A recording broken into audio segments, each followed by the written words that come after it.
From the Gulf States Newsroom, this is the Gulf States Gumbo, your weekly serving of stories from Alabama, Mississippi, and Louisiana. I'm Environment and Communities reporter Danny McArthur, chopping it up this week. On today's show, scientists are getting hit by federal funding cuts and fighting back. We are loud, and we are not going anywhere. And after Mardi Gras, some question the difference between cultural appreciation and cultural appropriation. That's all coming up on the Gulf States Gumbo.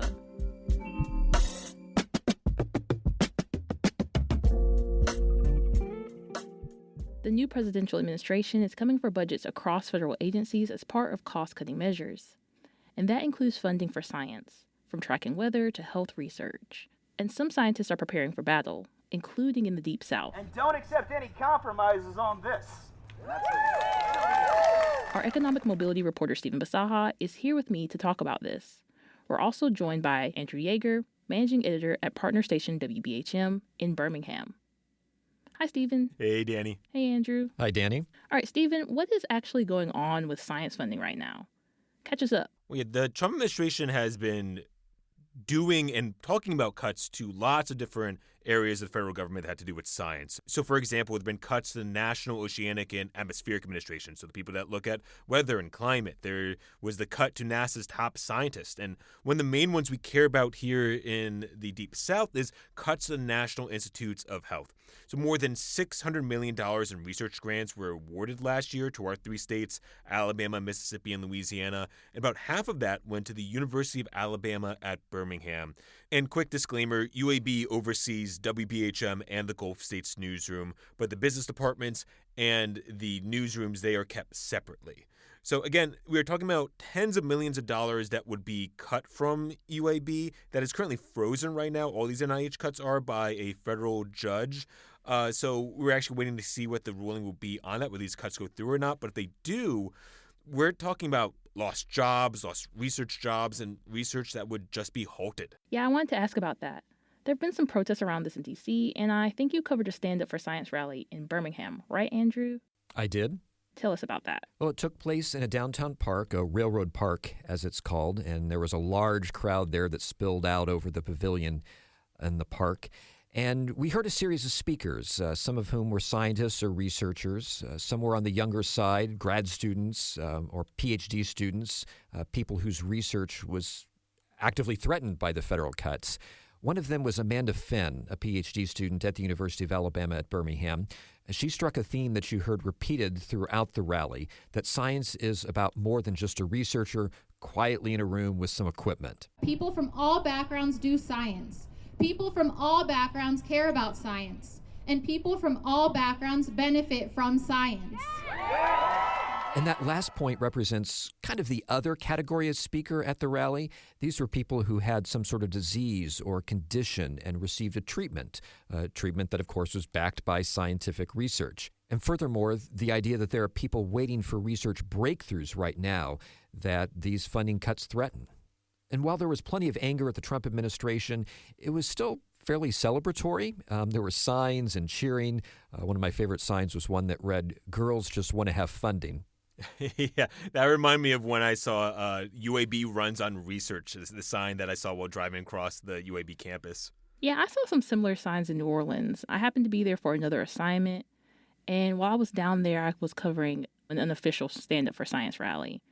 One of the signs that stood out to me said, "An angry NOAA scientist who wants her coworkers back and leaders who give a damn," in all caps. It was organized by a group of friends who are scientists and one lawyer. It took place in the Duncan Plaza, which is a green space in downtown New Orleans. I saw a few scientists from Tulane, which is a private research university in New Orleans.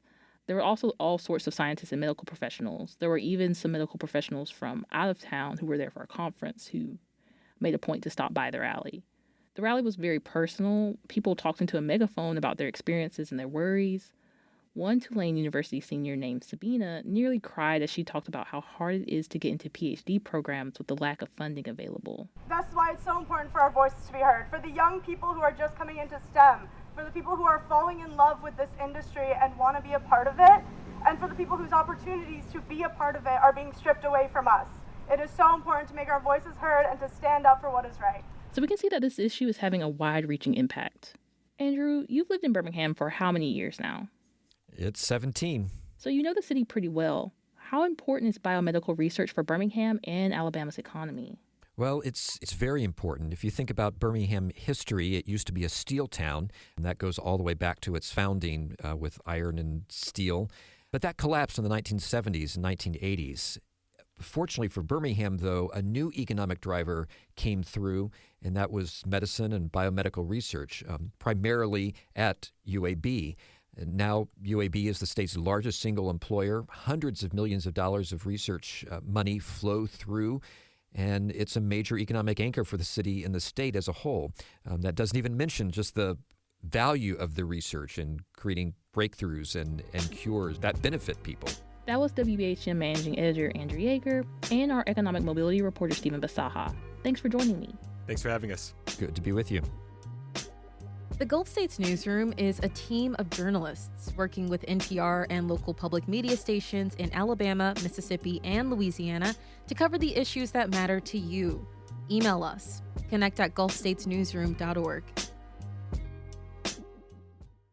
Egg prices have nearly doubled across the country, and in the South, they've more than doubled. That's according to the latest Consumer Price Index comparing February costs to the same time last year. Here's our reporter Stephan Bisaha again, looking into why egg prices have been rising faster in the South. The main reason eggs are up seemingly everywhere is because of the avian flu. Every state has seen an outbreak. We've lost over 100 million birds since 2022. That's Ray Hilburn with the Alabama Poultry and Egg Association. The Centers for Disease Control reports that number is now more than 160 million nationwide. But the reason prices are rising even faster in a state like Alabama is because even during normal times, there's an egg deficit here. Most of the chickens in the state are raised for meat, not for laying eggs. You know, one thing we love to do in Alabama is eat desserts. So therefore, we having to truck in about 6.5 million eggs per day. And those trucking costs get tacked on to egg prices in Alabama. Overall, inflation in the South rose 2.3% year over year in February. That's about a half percentage point lower than the national average. For the Gulf States Newsroom, I'm Stephan Bisaha.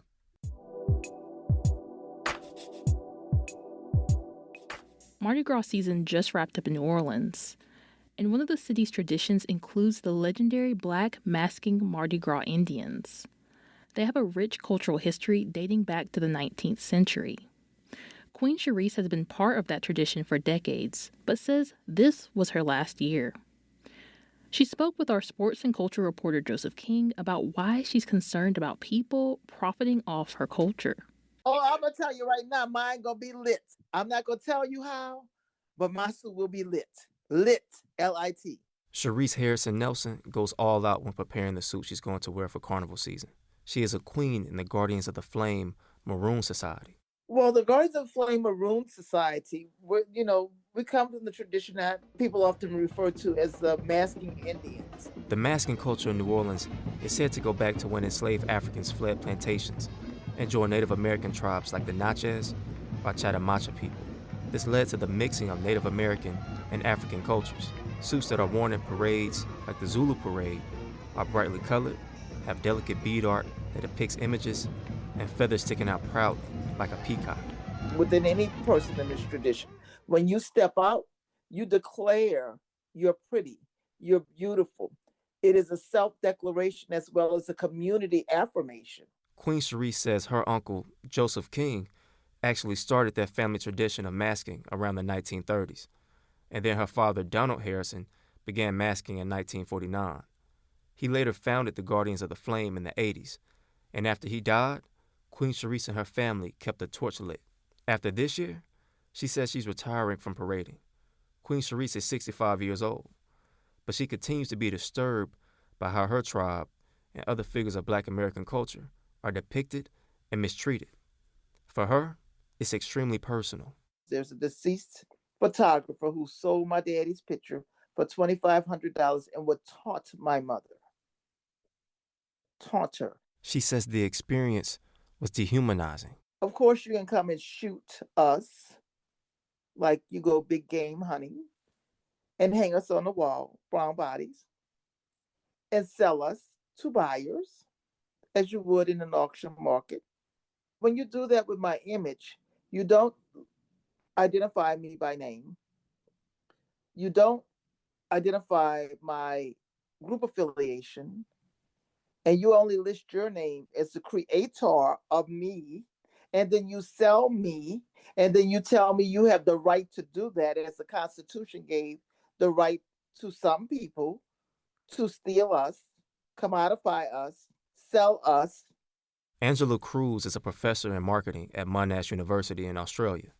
She researches how culture is consumed and the difference in appreciation and appropriation. If you're using elements from cultures that have experienced oppression for decades or historical marginalization or don't have the power to perhaps monetize those elements themselves, so there could be power imbalances there when you're monetizing. Cruz's research reveals how Black American hip-hop culture can be a source of cool for people around the world who do not have a history of marginalization and who benefit from that cool without crediting the original sources.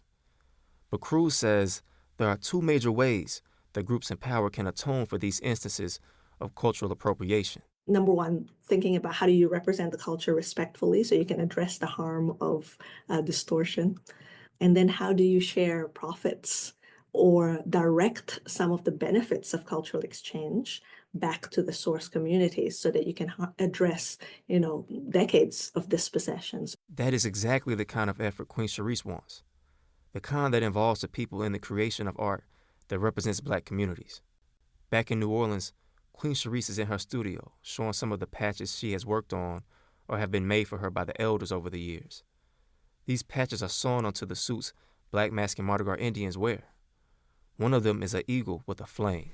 And it represents that our cultural traditions are fierce, strong, majestic, and that the flame is in us and it will never die.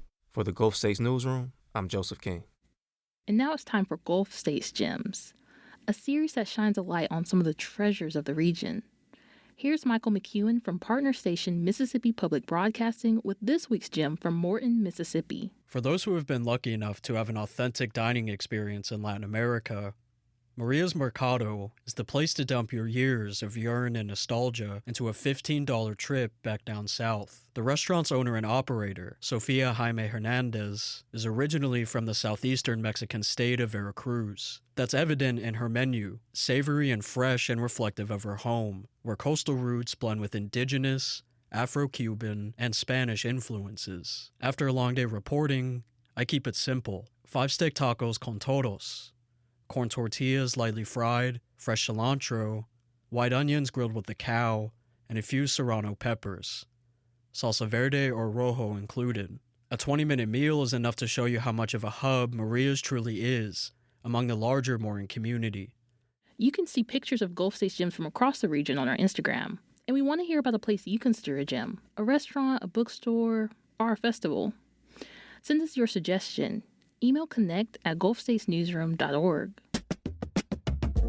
This week's show was hosted by me, Danny McArthur, and is cooked up by the Gulf States Newsroom team.